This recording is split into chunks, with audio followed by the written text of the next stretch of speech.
afternoon, we have with us Viljami Lyytikäinen. We are so honored to have you here with us today. So, I'm going to ask you a few questions. My first question is, how did you find common ground between technology and design? When did you know this is what you wanted to do? Thank you, and it's an honor to be here. That's a tough question. I don't know if one can ever actually find a common ground between technology and design as such.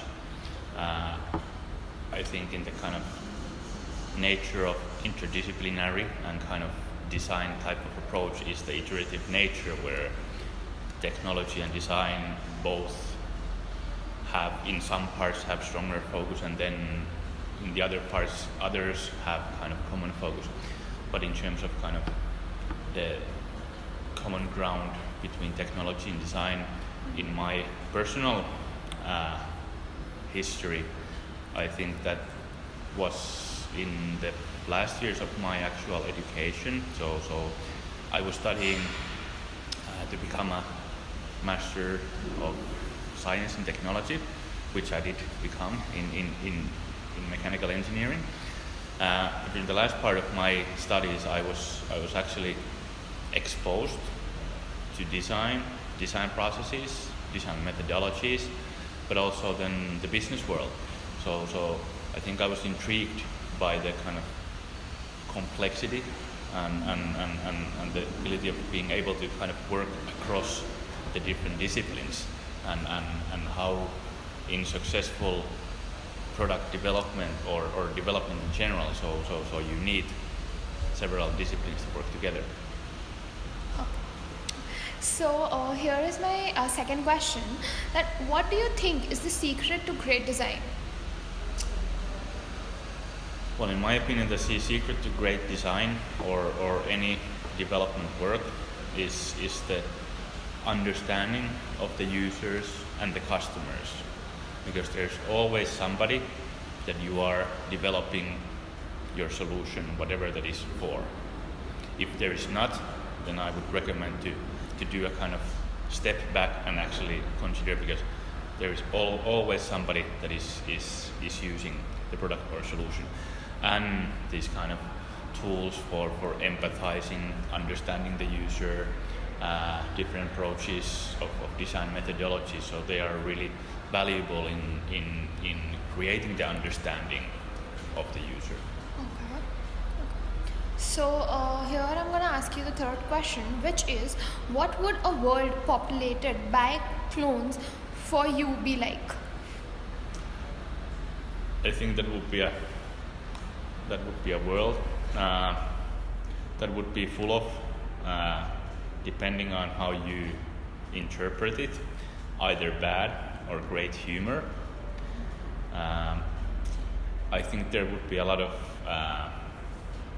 silence in the world as well. I'm a Finn, so part of me, regardless of how outspoken or social I am, so there's always the part of listening. So I'm told by quite many people that I'm a good listener.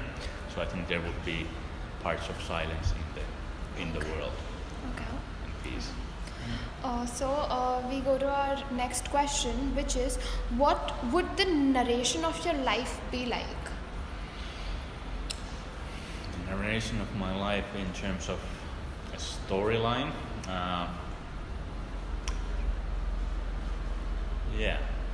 I would maybe. So since we are here in university, so I would maybe take the context of future working. So exploring kind of my story from the perspective of what were the things that I were considering of becoming when I grow up.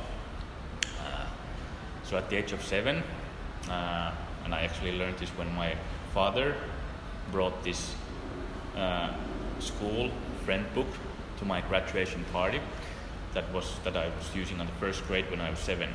So at that age I marked as my dream professions an archaeologist and a taxi driver.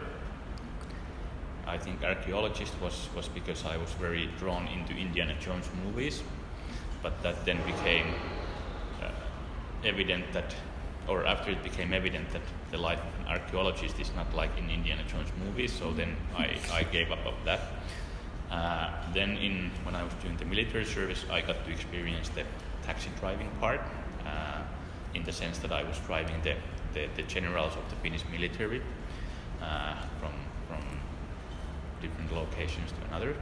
So then I forgot that as well. Then I went on to study engineering because I was always amazed and enjoying maths and physics. And I almost graduated to become an engineer professionally. But then I noticed that I also like people. So I want to work with people. So then I stayed and worked with the university in working with people and working with diversity. That's good. That answered or is narrated. Very nice. So here is our fifth question, which is, what are your views on agile methodology in terms of product management? What process do you use in your projects? Yeah, that's a good question. Always in terms of the different methodologies. In terms of product management as such, I'm maybe not the best expert, but if I look at it from the perspective of product development as a kind of activity, I don't think I have any favorite methodologies. I think agile methodologies are really useful and beneficial to be able to iterate quickly, to kind of take into account the feedback and the needs of the user early on. So they're really relevant and they have really sped up the development process in not only software development context, but then in terms of specific methodologies. So I don't personally actually believe in any specific methodologies to be superior from others. So I think as an educated designer, you should always assess the situation and project that you're working with, and then based on the need that you have there, then select the most suitable tool for that specific need. Okay. So now we come up to our last question, which is, what according to you is an overrated technology?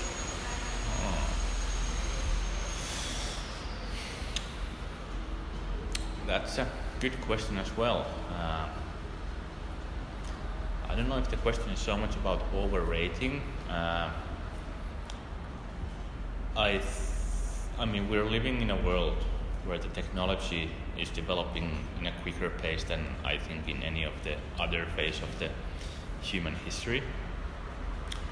At the same time, we are facing the kind of grand societal challenges. So I think